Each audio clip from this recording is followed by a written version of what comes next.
BBC Radio Cumbria Sport. You're with Evenings on BBC Radio Cumbria. Darren Milby coming up through until 10 o'clock, a bit later on, but it's sport on the way for the next 55 minutes. Former Carlisle United midfielder Chris Lumsden is with me in the studio, and our special guest this evening is this man.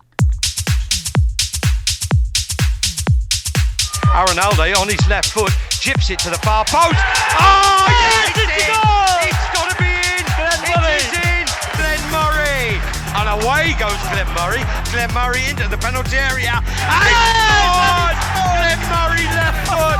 Oh, it's absolute bedlam here at Brunton Park. Glenn Murray hits it, drives it low. Oh, yes! Yes, it is! Yes, it is! Come on! What a start for the Blues! Glenn Murray taps it in the net. His second goal for Carlisle United. Good ball into Glenn Murray. Go on his right foot, Glenn Murray. And he's in! Oh, Glenn Murray has put the icing on the cake.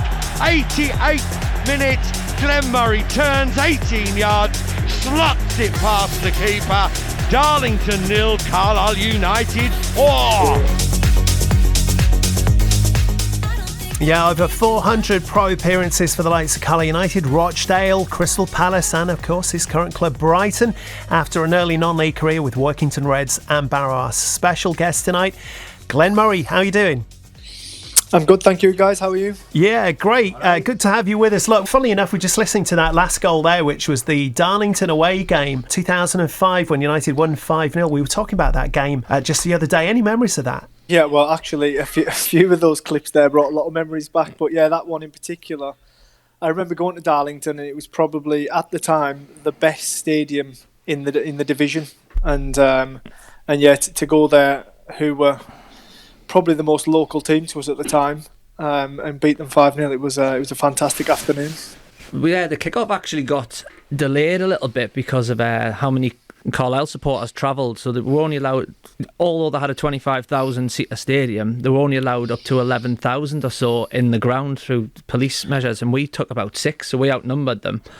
And as we ran out, Leyton Orient, they had the big screen with the scores on. So it was quite, a really good stadium. And Leyton Orient were getting beat or had took the lead or something. So we knew what was going on about 15 minutes before. But in the end, we went out and, that was one of the good days in League Two where we went to Darlington and absolutely smashed them and ended up again. Another story every week. Kev Gray banging on their door after the game because I think Hodgson, the manager, had called us a Tin Pot Club when we played at home that time. You're 36 now, Glenn, of course, but you've kept yourself in good shape. You recently signed a new deal with Brighton as well. How sort of fit do you feel now comparatively to where you've been, certainly when you first came into the professional game?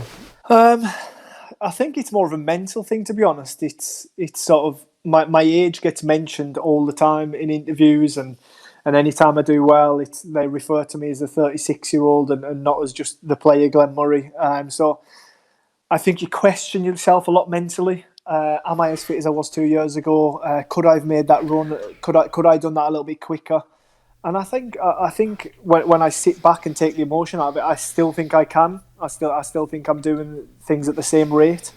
It's just sometimes so much pressure on a certain subject like my age can cause a little bit of doubt. Did you ever think when you started with Carlisle all those years ago and then as your careers progressed that you'd still be playing at the age of 36, but not just continuing to play professional football, but at the very top level in the country as well? I'll tell you what, I'm not going to answer that, and I'll throw that one over to Lubby. Nah! No. Yeah. What I will say is he had the build. As he's on about the weight and stuff there. Is that all you can give me, Lubby? He's got the build not to put on weight, but I didn't think he could do 50 keep-ups till a couple of years ago. I seen him on a feature on Football Focus. No, I don't think. When you ask me that question, then like literally my answer would have been no. I could have never dreamt that he could have went this well.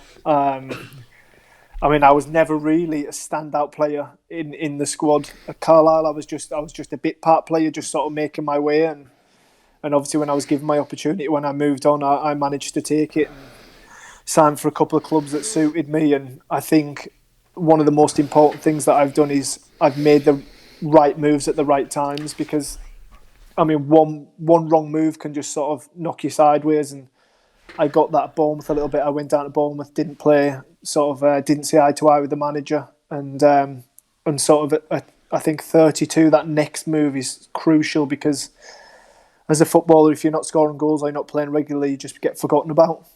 You're on about crucial moves, so I know that coming to Carlisle was an absolute no-brainer for you, and you got yourself in the team towards the end of the conference season, and the big games, wasn't it? It was the Older Shot at home, which we're playing tomorrow as the live commentary, then the final, which you done well in, and then kind of bit part in League Two, but still got quite a lot of game time, didn't you?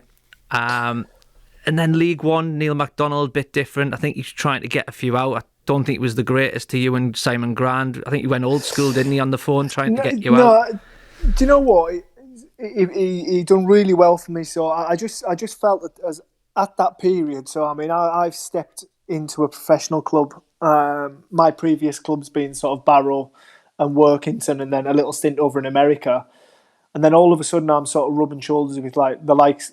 I don't mean to blow smoke here, Chris, but like I'm rubbing shoulders with the likes of you. Nah, but you've played for like Barnsley and Sunderland, and I'm looking at those clubs and I'm like, wow, that's amazing. And then Arnie, who'd featured for Newcastle, so like it was just a whole new world to me. And I feel as though the conference I was finding, I was learning my trade. League Two, I was learning my trade, but eventually the club just moved too fast for me to progress with it. That was me at Sunderland, exactly what Peter Reid said. He said if they didn't go up from the Championship, I would have been in there. Me and Thurs, as you know, Thurwell, we would have been in the midfield, but they went up and they cracked on, and he had to sign players for 5 million and 6 million rather than play the youth lads. But I always remember when you left, did you go on loan to Stockport or did you go on loan to Rochdale? No, I went on loan to Stockport, but one of the best things, I mean, Neil MacDonald, he obviously didn't play me. He probably thought I was a bit raw around the edges, which he was probably right at the time. I think I agree. But one thing he did, which was huge for my career, is I had Accrington and I had Rochdale in for me. And he said, "Where do you want to go, son?" And I've sat down. I want to go Accrington. He's went, "Why on earth do you want to go to Accrington?" And I've went, "Because it's a little bit closer to home, Gaffer, and I can live closer to home." And he was like, no, son. And it's one of the best bits of advice I ever had. And he just said, "Listen, son," he was like, "if you want to make a career in this game, you've got to travel." And he says, "Rochdale's like a stone's throw further than Accrington." And he went, "And it's a more professional, well-run club. You need to go to Rochdale. I'm not letting you go to Accrington." And that was one of the best things he ever did for me. Fair play. I think when you came back from Stockport, this is what I was thinking. You had a month there or whatever, and you came back, and I remember your first training session. It was a bit like me when I came back off a loan spell at Barnsley, back to Sunderland, and then suddenly you're going from first team player back into what you were at Carlisle or what I was at Sunderland, which was a squad player in and around it, but not knowing you're not playing on the Saturday. And I could see by your body language and your headspace, I think we only had one training session, you just said, "Nah, I'm done." And I knew that you were going to be leaving. And I think not the penny dropped. You always wanted to go and have a career, but sometimes something forces that move or forces that determination to do it, and you were ready to go. And as you say, I didn't really know about the Accrington choice. I thought Rochdale, because Steve Parkin was my manager at Barnsley, I knew he wanted you, so you went down there, and then you hit the ground running quite quickly, didn't you? And went from there. Yeah, I mean, as far as Stockport was concerned, it was my first real foray into sort of league football as a professional, and being sort of starting on a level par with everyone else. I think Chris, when you come through at a club, you're always regarded a little bit different to the players they've signed. Yeah. So I was obviously that player at Carlisle. I'd sort of come through, I'd come through a little bit of a different way, but I'd sort of come through the ranks to a certain extent. And then when I went to Stockport, I was regarded just completely differently, and I liked that. And I was a first team regular, and I was one of the first teams on names on the sheet. And then, like you say, you go back to that bit part play, and you're like, this is not for me. I want to go out, and I want to see if I can prove myself in league football now. When did you first sign for Workington? I think you were with Netherhall originally. Were you always at your first team? Yeah, I was playing amateur for Netherhall, and they had a couple of links to Workington Reds, and Yeah, I went down there. I think I was about 16 at the time. I think I got on the score sheet at 16 or 17, and yeah, it was a bit of a love-hate relationship for a while, and then I eventually found my feet and started scoring goals in the first team, and that's when I decided to up and off to America.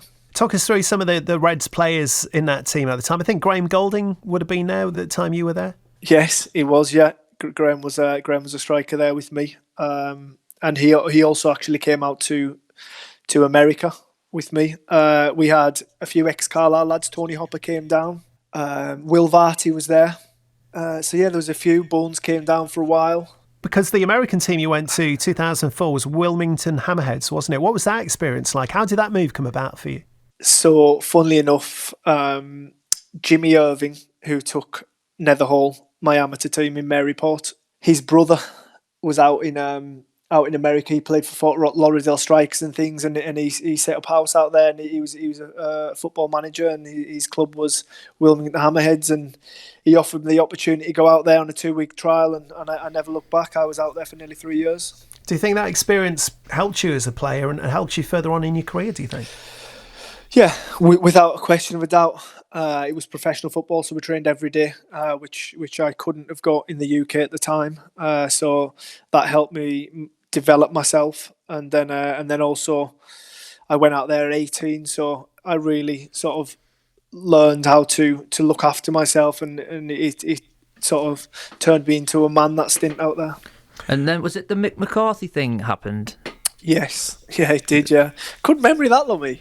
Hey, well, we just got took to Belgium and Portugal, and then Mick McCarthy takes Sunderland when I've left over to America for games. I couldn't believe it. So basically, I'm out playing for Wilmington. Absolutely no hope of coming back to England to play at a professional level, to be honest.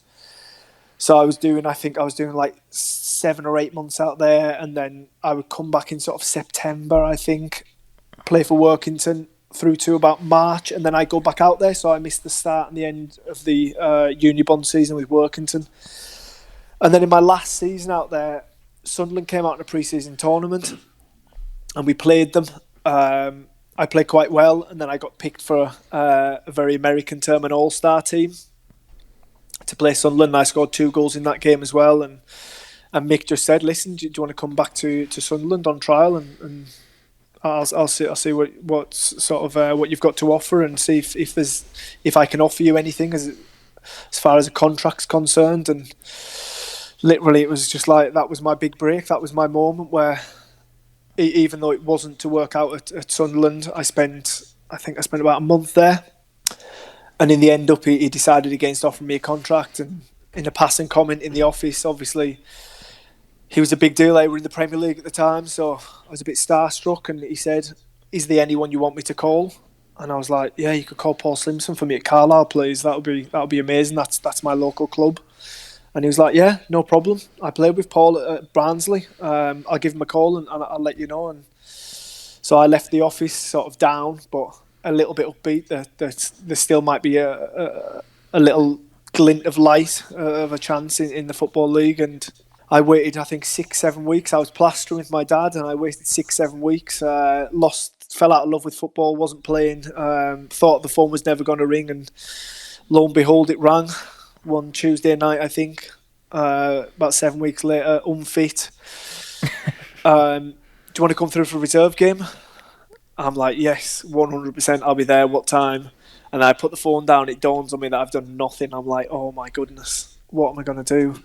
And anyways, I went through, managed to get a goal, get through the game, and they offered me to hang around on trial for a while. And I think I was there about 10 weeks, wasn't I, Lummy? Yeah, was I. It always said, Simo, I was sat with him, and he said, "What do you think of Glenn?" And again, I said, "Brutal." But he said, no, he said he's got something. I said, he's got something what we haven't got, because we had Derek Holmes, we had Carl Hawley, we had Magno, and he said he'll get you goals and he'll be a nuisance. And he just said he had to get you up to speed. And he said by the end of the season, I always remember him saying this, goes, by the end of the season he'll be ready. And as I said earlier, he came in for the 2 last games. No, he came in a bit before that, York, when we won 6-0 at home. I think we had a couple of bad results, and he put you in there, and you won a penalty and things like that. And he just said that's what he'll bring. And he said towards the end of the season, that's where he'll come strong. And obviously, Simon was right. I was like, I think I was on trial for like 4 weeks, and he pulled me to one side, and like I'm driving through every day from Maryport to Carlisle, training, not getting paid at all. And he was like, listen, he's like, I understand you're coming through, you're not collecting any money. He said, how about you go and sign for Barrow? They've been on the phone, they would like you to go and sign for them. He said, so you can play for them at the weekend. He said, but that doesn't mean this is over. You can train with us during the week, and I'll keep monitoring the situation. And I was like, yeah, 100%, I'll do that then. And sort of 6-7 weeks later, he offered me a contract. Carlisle fan Terra Firma Blues text in, mentioned Magno Vieira there. He says, could you ask Glenn if the goal versus Halifax, which was scored by Magno Vieira in the conference season, would ever have been allowed in a higher league or indeed at any level these days? Can you remember that goal? Yeah, I can. Yeah, I think he was doing the rounds on Twitter a few months ago. I think it would have been allowed. Yeah, he gave a free kick, didn't he? And I just it was the goalkeeper, wasn't it? Yeah, yeah. Keeper caught the ball, didn't he? Had a little bite up with you. You pushed him, and then he walked out the box with the ball. And then that's when I grabbed it out of his gave you the eye. He kind of didn't make a fight with the ball, did he? You grabbed it. In fact, I think he dropped it. He might have dropped it and sort of started backtracking, but sort of still speaking to the ref. And that's where I just thought, right, spot here and play. And Magno didn't even celebrate with me. He ran off on his own. Can you remember your first Carlisle United goal? I think when we were digging out some of the archived goals for that little compilation we did at the start of the programme, we discovered it. I think I can. I think it was on a December. I think it was at home against Aldershot, and it was in the Warwick Road end. Yeah, it was a 1-1 draw thing, wasn't it? Had Aldershot gone ahead? I think they'd gone ahead 1-0 and then you equalised. Possibly, yeah, but that was an amazing moment because that's where I used to get the train through and stand with my mates in the Warwick Road end before dashing back up to the train station for the last train home. So, yeah, it was all a bit surreal that afternoon. How well can you remember your goals through your career? You've obviously scored a lot of goals down the years, but can you pretty much picture most of them? I thought I could until you played the clips at the opening of the show, and then I was thinking I can't remember any of them. I can remember mine, like, it's only about 7 Mind you, you took a few penalties, Chris, didn't you? All right, I still got in the box at times. What was Chris like, Glenn, in the dressing room? Because we had Kieran Westwood on the show last week. When we spoke about that team when you were at the club, there were some really big characters in that dressing room at the time, wasn't there? Yeah, there was. No, I've only got really good things to say about Lummy. I sort of had a little... I was... taken under Lummy's wing, him and Paul Arneson sort of, and Busshead really look after me. That was our sort of little gang. And yeah, they really helped me. But as far as the whole changing room was comfort, was sort of, it was like Peter Murphy.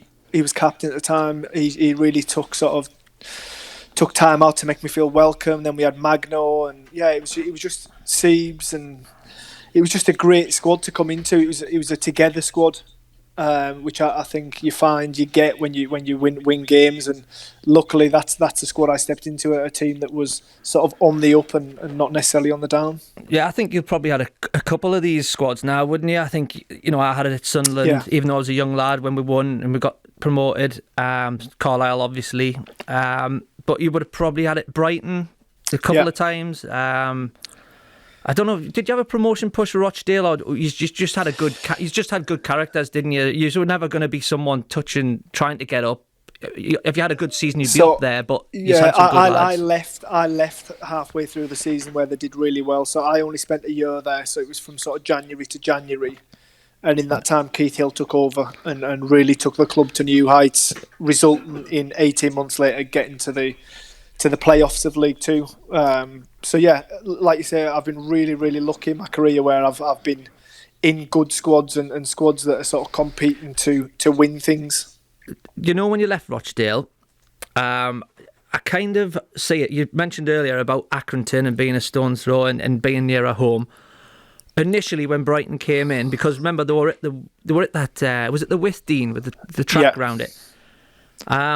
Lee Clogg always said to me he didn't want to go to Fulham from Sunderland, so he was going to ask for silly wages. Was that the case at Brighton? You thought, I'm not going, so I'll ask for more than I can get. And maybe they just produced.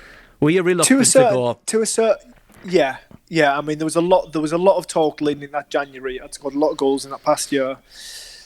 And I mean, there was a lot of sort of big Northwest clubs talked about and things, and then sort of Brighton pops up. I get a call, I think it was a Thursday night, we've accepted a bid from Brighton. I was like, Brighton? I was like, where on earth is Brighton? I knew it was down south, but I hadn't really been down there much, and sort of, so I've got the map out, and I thought, oh my God, it is literally the furthest most point in England to where we are. So yeah, I mean, I asked for healthy wages, shall we say? And he got them, Paul. There you go. Yeah. So no, but basically, I just said like I'm not moving. Yeah. Sort of my girlfriend at the time and me down there so far away from our families for nothing, because I knew I would have got something in the Northwest eventually if I'd sat and waited it out. But listen, that they offered me a good contract, and I went down there, and it went well, and sort of the rest is history. I can remember getting to Brighton and being like 2-3 days, and I was like, I cannot wait to get out of this place. It's so different to the north. And some guy at the club pulled me to one side, and he was like, listen, you'll love it down here. You'll end up staying down here. And I was like, absolutely no chance am I going to stay down here. 10 years later, I'm still here. Yeah. Who was the manager who signed you down there? Dean Wilkins. I was going to say, I've got good knowledge, I nearly hired in Wilkins there. And did he last long? Was it up, as soon as you signed, was it up, or did you struggle? Or I can remember you was playing up at League One. I think we beat you 2-0, but you had players in your team that you thought, right, when it clicks with them the next year or two, they'll start to go. I think it was building as we played you. So that first year I joined, that like sort of first 6 months, Dean Wilkins was the manager, and he was formerly the youth manager at Brighton, and I think we had something like that is unheard of in football these days. I think we had about 12 Brighton lads in the first team, in the first team squad, and it was just like, wow, this is amazing, but they're really naive as well.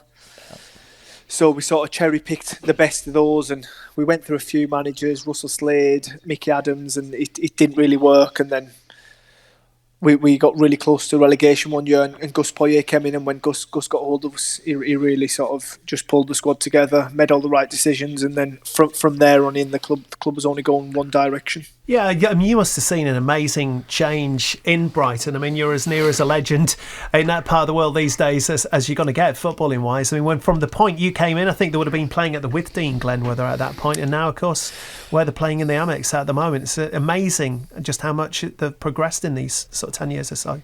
Yeah, it's absolutely incredible. It's sort of I joined a club with probably one of the worst home grounds in the whole football league, with a running track around it. I mean, the away fans used to sit so far away they might as well have sat on the beach for the afternoon. And then the training ground we shared it. I mean, I played at Carlisle, and we had a better training ground than Brighton did, in 2 divisions above them. So yeah, we were in a university campus. Kids would walk through our dressing rooms and things. There were shared dressing rooms. And then obviously I had a sabbatical. I left for a while and came back to Brighton, and then they've got this multi-million-pound beautiful stadium, the Amex, and then I mean the training ground is just state of the art. It's a pure pleasure to go to work in every day. There was a game as well I was thinking about a bit earlier on. I was down at Upton Park, I think, about 2014 when you were playing for Crystal Palace. Palace won 3-1. You got 2 goals, but you managed to get yourself sent off that day. Can you remember? Yeah, I can, yeah. That was a real big turning point for me that day as well. That was the day I sort of believed in myself to score goals in the Premier League. I think the first one could quite possibly be the worst header ever scored in the Premier League. How it ever found its way in, I'll never know. But hey, we take it. And then the second one was a really good header. West Ham ever in for you? Because you done well against them. Any sniffs? No, I don't think so. I tell you what, we take you, Glenn. This season.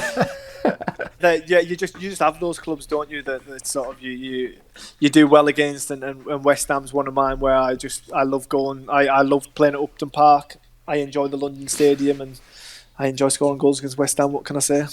Was you just mentioned there, the Palace move, obviously a bit controversial, isn't it, with Brighton and Crystal Palace? But had you felt again that it was time that had done what you had with Brighton, and then it was the next step up again?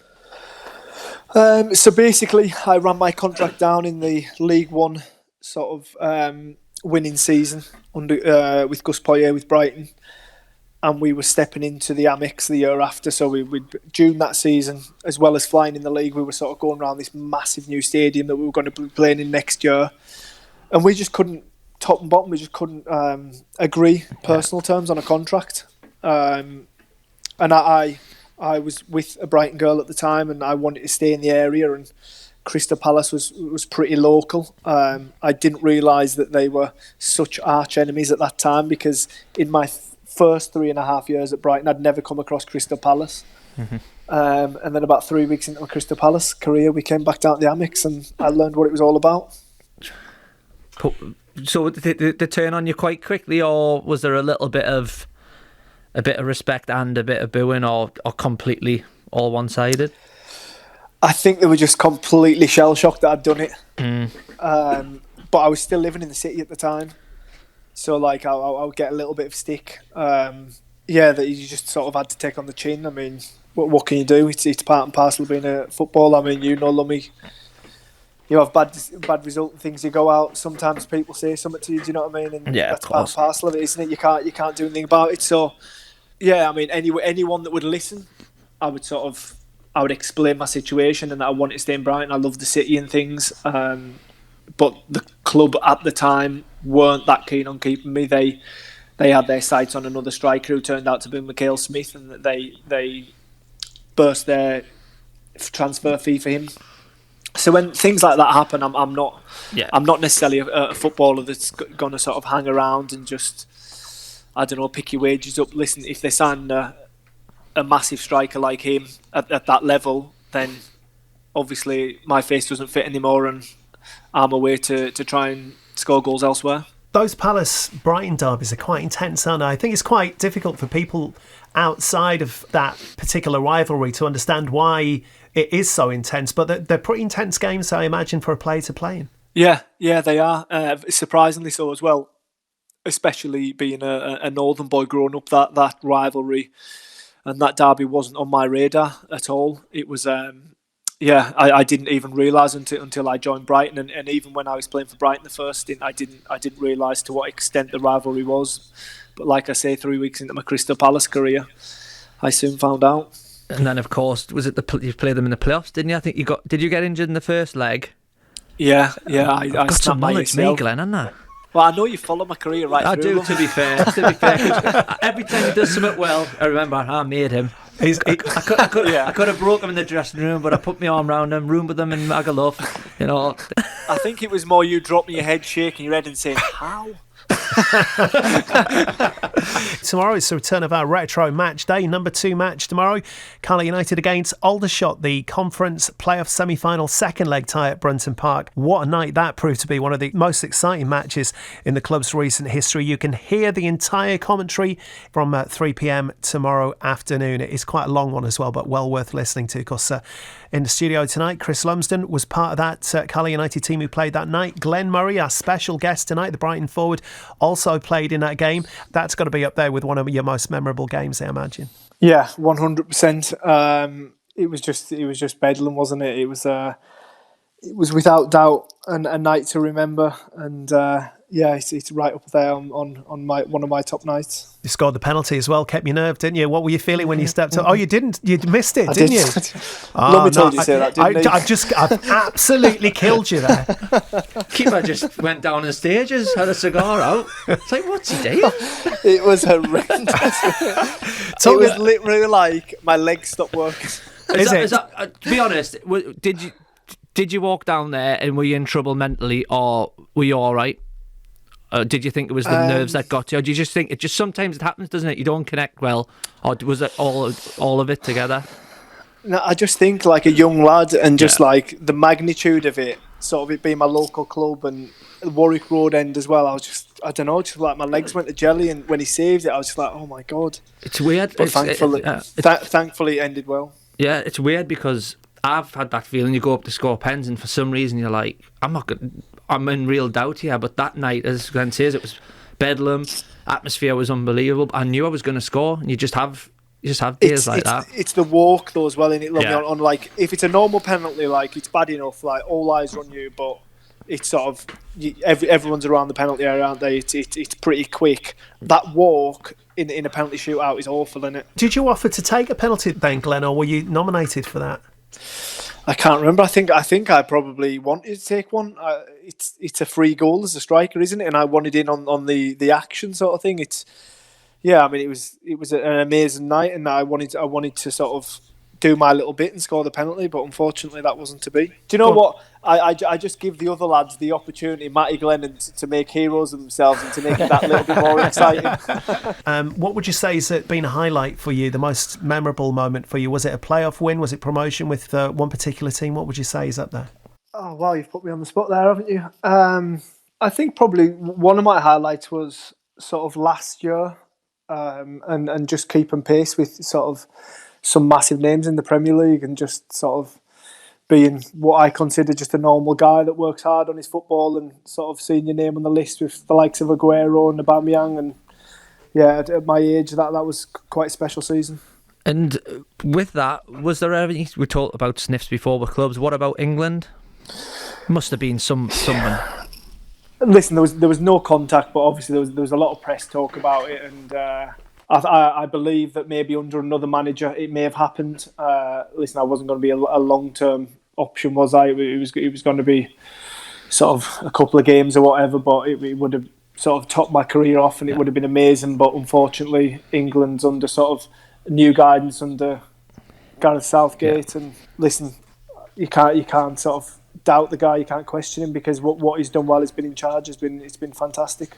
You've played with some top players in your career as well. Who stands out as the best of the lot, would you say? There was a ginger midfielder for Carlisle. I can't quite remember his name. Oh, why is he not talking about me? I'm strawberry blonde. What was Zaha like? Yeah, just unbelievable. Like, natural, or does he work very hard in training? Because this is what I sometimes look. There's some people with natural ability who don't have to work that hard. Bridgie comes to mind, but was Zaha one of them with a bit of both? Or so first and foremost, just pure natural ability, like just frightening. Like he would step into the first team, so we're like all first team regulars, and this kid steps in and just completely destroys like defenders that have been playing in the Football League and the Championship for like 10 years solid. Just does things that I've sort of never seen anyone else be able to do to players, and just unbelievably talented. And I think like it took a while, because he used to play sort of street football in the cages and things, and that's where he learnt his trade, and he stepped into the first team and he'd still be playing that way. So he would literally take all 11 players on and then turn around and try and make them all again, like just trying to embarrass people. So I pulled him to one side and I said, like, Wilfred, like, if you can, instead of like sort of, he felt to take people on and to score goals is what was going to get him noticed. And I was like, no, Wilf, like, if you can deliver crosses into the box, maybe take one person off and one person on and deliver a quality cross into the box, and like, regardless of whether I'm good enough to score it or not, like, football people will be able to see the bigger picture and be like, that kid creates chances, and like, we've got a better striker than what they've got. And he can set, like, I don't know, 20 goals a season up for our striker that'll bury them. And I was like, and that's how you get you moving. And he listened, and obviously he's just gone from strength to strength. Yeah, it's a bit like, I think, the Man U squad pulled Ronaldo, didn't they, when he kept doing the flicks when he first came over, and it was about assists like that. And, you know, just what always interested me was Holloway. What was he like? Because we've seen him have really good success at teams getting them up, and then we've seen him go to clubs like Millwall, and it's just not happened for him. Is he one of the top managers, or is he someone who, if he gets the right group of lads, then he can get the results? Yeah, I think the group that he's managing need to buy into what he's doing. Obviously, Blackpool, they did that massively. At Crystal Palace, I'm not sure the group bought in as much as what might be believed, but we already had like a really good, strong squad under Dougie Freeman, and sort of Holloway came in halfway through and sort of took that on. So he joined something on an upward curve already, and sort of just finished the job off for us.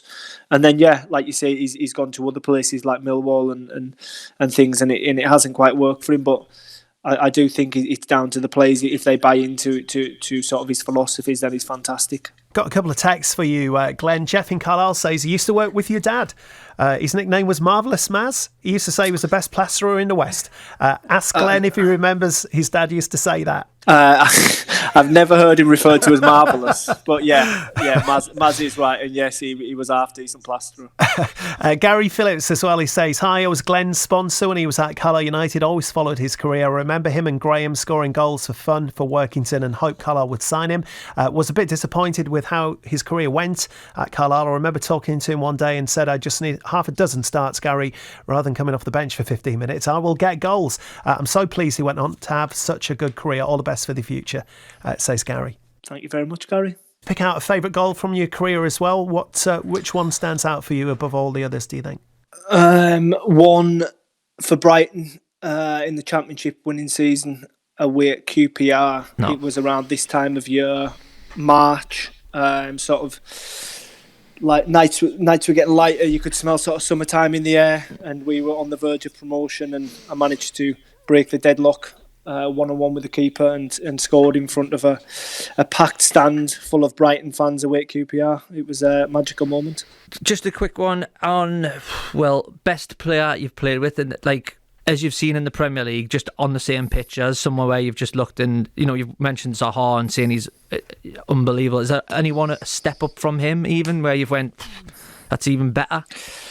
Yeah, come across like I suppose I've been lucky enough to play against some of the, I suppose, world's best in some cases, apart from Ronaldo and Messi, obviously. But I think one afternoon we came across Coutinho for Liverpool. And like I think it was in the December before he got his move in the January to Barcelona, and he was just unstoppable, just sort of like a wizard with the ball. Like no one could get near him.